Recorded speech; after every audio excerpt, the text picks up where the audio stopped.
Hello दोस्तों, आपका हमारे यूट्यूब चैनल भारतीय स्टडी सेंटर पर हार्दिक स्वागत है। तो दोस्तों, आज की इस वीडियो में हम देखेंगे क्लास 10 मैथ्स प्रश्नावली 18 के एग्जाम्पल। दोस्तों, इससे पहले वाले वीडियो में हमने संपूर्ण प्रश्नावली को हल कर लिया है। तो आज हम इस प्रश्नावली के एग्जाम्पल देखेंगे। तो दोस्तों, अब हम एग्जाम्पल 1 देखते हैं। तो इसमें दे रखा है कि एक पासे को फेंकने पर सम अंक आने की प्रायिकता ज्ञात कीजिए। तो दोस्तों, आइए हम इस प्रश्न को हल करते हैं। तो दोस्तों, हम जानते हैं कि जब एक पासे को फेंका जाता है तो कुल 6 की पावर 1 बराबर 6 परिणाम प्राप्त होते हैं। इसका मतलब यह है कि दोस्तों, अगर पासे को हमने एक बार उछाला है तो इसके ऊपर घात कितनी लगेगी? 1 लगेगी। यदि पासे को 2 बार उछालेंगे तो यहाँ पर घात कितनी लगेगी? 2 लगेगी। और यदि 5 बार उछालेंगे ना पासे को तो यहाँ पर घात कितनी आएगी? 5। और पासा होगा तो हम जानते हैं कि पासे को एक बार उछालने पर टोटल परिणाम कितने होते हैं? 6। तो यहाँ पर 6 इसलिए आया है। तो अब हमें पता चल गया कि कुल स्थितियाँ हमारी कितनी आ गई दोस्तों? 6 आ गई। अब हम क्या है कि यह ज्ञात करेंगे कि यह स्थितियाँ कौन कौन सी है। ये जो हमारी कुल स्थितियाँ आई है ये कौन कौन सी है, इसे हम ज्ञात करेंगे। तो देखो, हम अब इसका प्रतिदर समष्टि ज्ञात कर लेते हैं। तो प्रतिदर समष्टि S बराबर, प्रतिदर समष्टि को अंग्रेजी में कहते हैं सैंपल स्पेस या सैंपल पॉइंट। तो इसे शॉर्ट में S के द्वारा प्रदर्शित करते हैं। तो S बराबर ये हमारा मझला कोष्टक है। इसके अंदर जो अवयव हैं वो क्या है? देखो, 1, 2, 3, 4, 5, 6। तो दोस्तों, हम क्या है इसे ऐसे भी बोल सकते हैं कि S जो है वो हमारा कोई समुच्चय है। S को हम एक समुच्चय भी बोल सकते हैं। यहाँ पर इसको प्रतिदर समष्टि S बोला गया है, क्योंकि जब मझला कोष्टक के अंदर जब अवयव होते हैं ना तो उसको हम एक साइन के द्वारा प्रदर्शित कर देते हैं। वही क्या होता है? उसका समुच्चय कहलाता है। तो दोस्तों, ये जो कोष्टक होता है, ये वाला कोष्टक, इस कोष्टक को मझला कोष्टक के नाम से जाना जाता है। ये मैं आपको पहले वाली वीडियो में भी बता चुका हूँ। तो हमारी जो टोटल स्थितियाँ है वो कितनी है दोस्तों? 6 आ गई। अब इसमें पूछा गया है कि सम अंक। तो दोस्तों, हम जानते हैं कि जो सम संख्याएँ होती है उसी प्रकार हमारे सम अंक भी होते हैं। तो सम अंक देखो क्या होते हैं, यानी वे अंक जिनमें 2 का पूरा पूरा भाग जाता है। यानी सम अंक वे अंक होते हैं जिनमें 2 का पूरा पूरा भाग जाता है। तो देखो, ये टोटल स्थितियों में ऐसे कितने अंक हैं जिनमें 2 का पूरा पूरा भाग जा रहा है। तो ये देखो हमारे कौन कौन से अंक हैं। तो एक तो हो गया हमारा 2, एक हो गया हमारा 4 और एक हो गया अपना 6। तो सम अंक आने की जो अनुकूल स्थितियाँ हैं वो कितनी हो गई दोस्तों? हमारी हो गई 3। अब 3 देखो कौन कौन सी। एक तो है 2, दूसरी है 4 और तीसरी हमारी 6। तो दोस्तों, अब हम प्रायिकता ज्ञात कर लेते हैं। तो प्रायिकता का सूत्र होता है, देखो, अनुकूल परिणाम बटा कुल परिणाम। प्रायिकता को P इसलिए लिखा है क्योंकि प्रायिकता को अंग्रेजी में प्रोबेबिलिटी कहते हैं। तो प्रोबेबिलिटी यानी प्रायिकता। तो दोस्तों, इस सूत्र को हम क्या है हमारे कंटेस्ट याद हो गया, क्योंकि जब भी मैं प्रायिकता से संबंधित सवाल करता हूँ ना तो ये सूत्र ज़रूर लगाता हूँ। इससे क्या होता है कि जो जो दोस्त होते हैं ना उनके ये कंटेस्ट याद हो जाता है और फिर इसको भूल नहीं सकते हैं। तो देखो दोस्तों, अनुकूल परिणाम हमारे कितने हैं? 3। और कुल परिणाम हमारे कितने आ गए? 6। तो 3/6 जब हम इसको कैंसिल करेंगे ना तो यहाँ पर इसको कैंसिल करने के बाद आ जाएगा 1/2। 1/2 आ गया। ये जो 1/2 है यही हमारी क्या है? अभिष्ट प्रायिकता है दोस्तों। हम इस प्रश्नावली का एग्जाम्पल नंबर 2 देख लेते हैं। एग्जाम्पल नंबर 2 में बताया गया है कि 2 पासों को फेंकने पर अंकों का योग 7 होने की प्रायिकता ज्ञात कीजिए। तो देखो दोस्तों, ध्यान से देखना।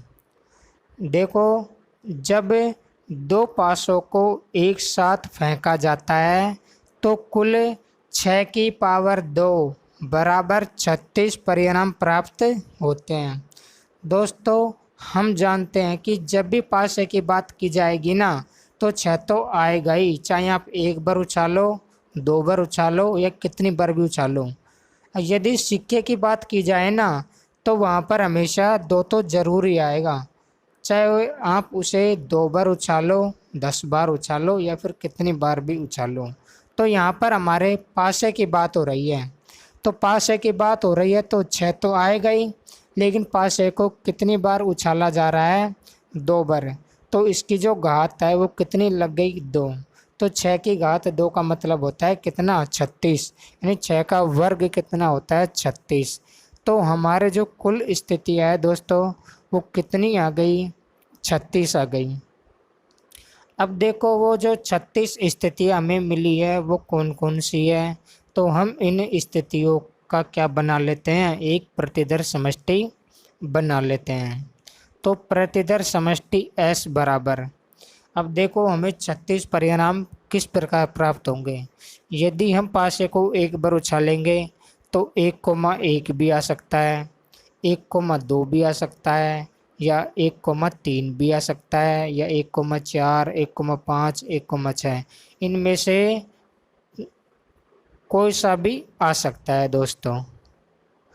देखो दोस्तों, ये जो टोटल ये जो परिणाम है ये हमारे कितने हैं? 36 है। क्योंकि एक पंक्ति में कितने परिणाम हैं दोस्तों? 6 परिणाम हैं। इसमें देखो 4 तो पंक्तियाँ हैं, ये वाली जो होती है ये हमारे क्या होती है? पंक्ति होती हैं। और यहाँ जो ऐसे जो होती है ऐसे खड़ी, ये हमारे क्या होते हैं दोस्तों? स्तंभ होते हैं। तो इसमें देखो 6 तो पंक्तियाँ हैं और 6 ही क्या है? स्तंभ हैं। तो हमारे जो टोटल परिणाम हैं वो कितने हैं दोस्तों? 36। अब इसमें प्रायिकता पूछ रहा है, देखो कि पासे पर प्राप्त अंकों का योग कितना होना चाहिए? 7 होना चाहिए। तो अब हम देखेंगे कि ऐसे कौन से अंक है जिनका योग करने पर कितना हो? 7 हो। तो हम देखो यहाँ पर देखते हैं कि पासे पर प्राप्त अंकों का योग अगर हम करते हैं ना तो यहाँ पर तो 2 ही होता है, तो 2 को हम ले नहीं सकते। यहाँ पर इसको भी नहीं लेंगे। क्यों नहीं लेंगे?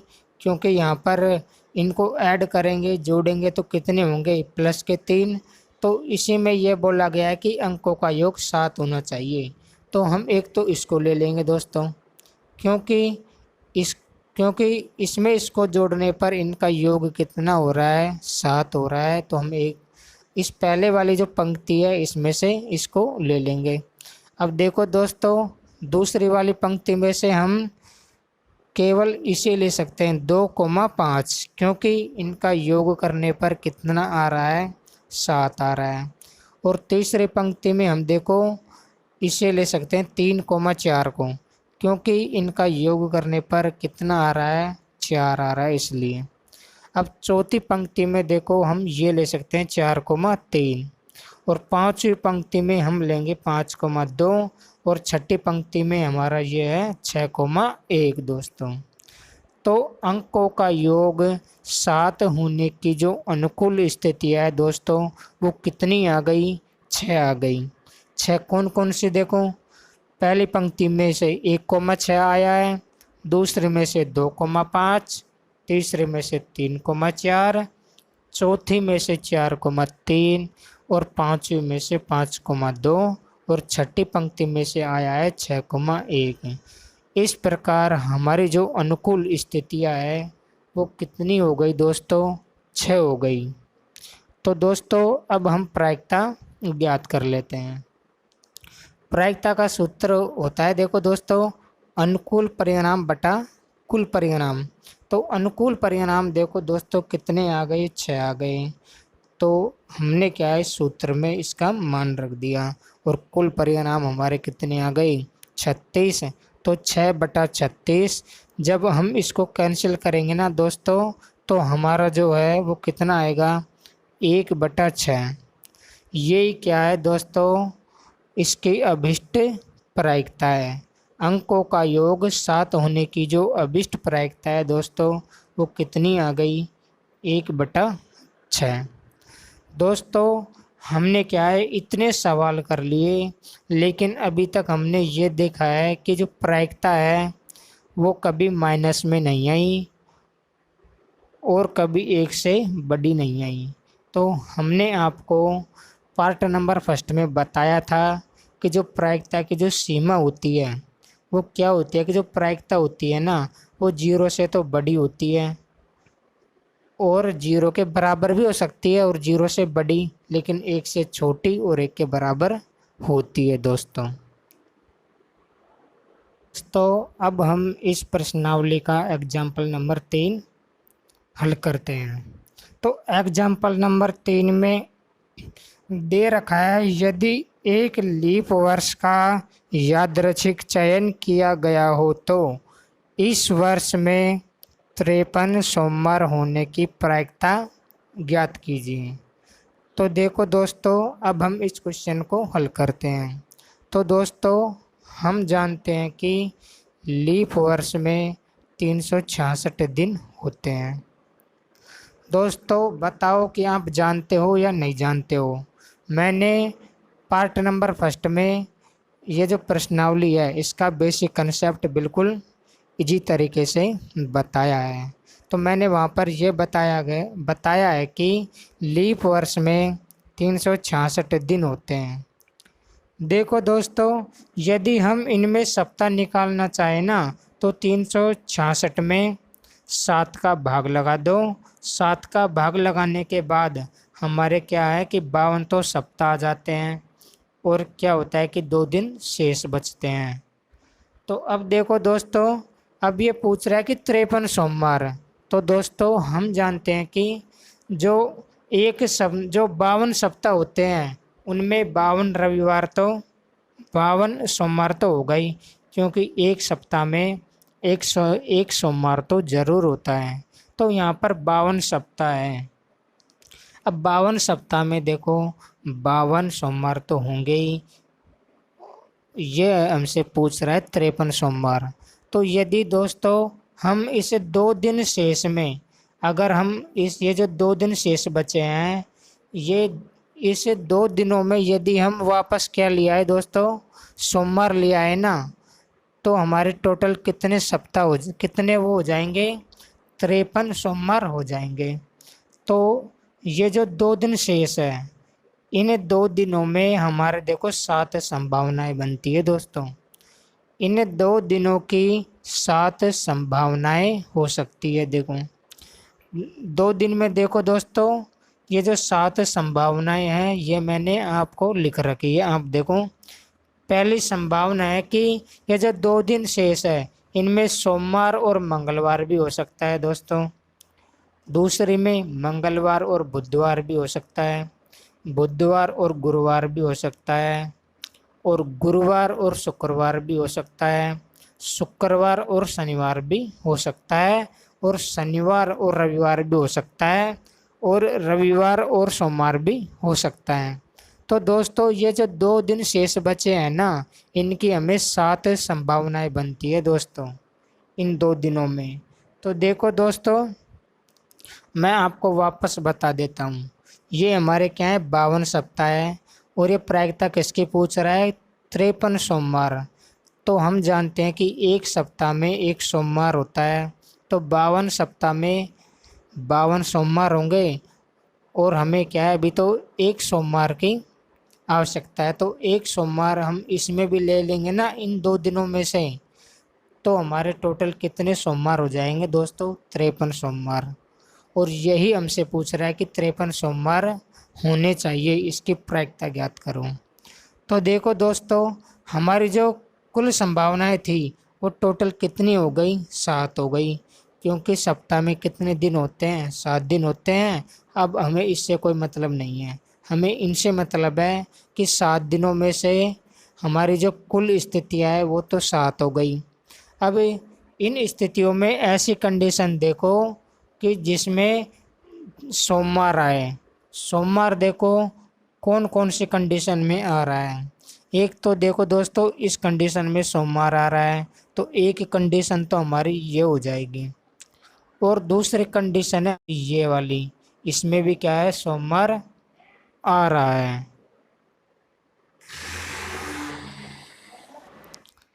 इन 7 दिनों में एक सोमवार आने की जो अनुकूल स्थितियाँ है वो हमारी कितनी है दोस्तों, 2 स्थितियाँ हैं। 2 स्थितियाँ ऐसी स्थितियाँ हैं जिनमें सोमवार आ रहा है। यदि हम इनमें सोमवार नहीं लेंगे ना, तो हमारे 52 ही सोमवार रह जाएंगे। और इसमें पूछा गया है कि 53 सोमवार होना चाहिए। तो हमने क्या है कि इन 7 संभावनाओं में क्या लिया है, सोमवार लिया है। तो सोमवार आने की जो हमारी कुल स्थितियाँ है वो हमारी यहाँ पर कितनी हो गई, 2 हो गई। तो दोस्तों अब हम प्रायिकता ज्ञात कर लेते हैं। प्रायिकता P बराबर अनुकूल परिणाम बटा कुल परिणाम। तो देखो भाइयों, अनुकूल परिणाम हमारे कितने आ गए, 2 आ गए। और कुल परिणाम हमारे कितने आ गए, 7 आ गए। 7 क्योंकि सप्ताह में 7 दिन होते हैं, इसलिए इसकी जो अभिष्ट प्रायिकता है वो कितनी हो गई, 2/7। हमने यहाँ 52 इसलिए नहीं लिया है क्योंकि यहाँ पर 52 से हमें कोई मतलब नहीं है। यहाँ पर ये बोला गया कि 53 सोमवार, तो 52 सोमवार तो इसमें हो गए और एक सोमवार हम इसमें ले लेंगे इन 2 दिनों में। इसलिए हमें इससे कोई मतलब नहीं है। हम दिनों में से, टोटल दिनों में से कुछ दिन का चुनाव कर रहे हैं दोस्तों। तो टोटल दिन हमारे 7 हो गए। इनमें से हमारे 2 कंडीशन है जो अनुकूल स्थितियाँ हैं, तो इसकी जो हमारी प्रायिकता है वो कितनी हो गई, 2/7। अब हम एग्जाम्पल नंबर 4 हल करते हैं। तो एग्जाम्पल नंबर 4 में बताया गया है कि 12 टिकटों पर एक एक संख्या 1 से 12 तक लिखी गई है। यदि उनमें से कोई एक टिकट का यादृच्छिक चयन किया जाए तो इस पर लिखी हुई संख्या के 2 या 3 का गुणज होने की प्रायिकता ज्ञात कीजिए। तो देखो दोस्तों, इस प्रश्न में बताया गया है कि जो टिकट है उनकी संख्या कितनी है, 12 दे रखी है दोस्तों।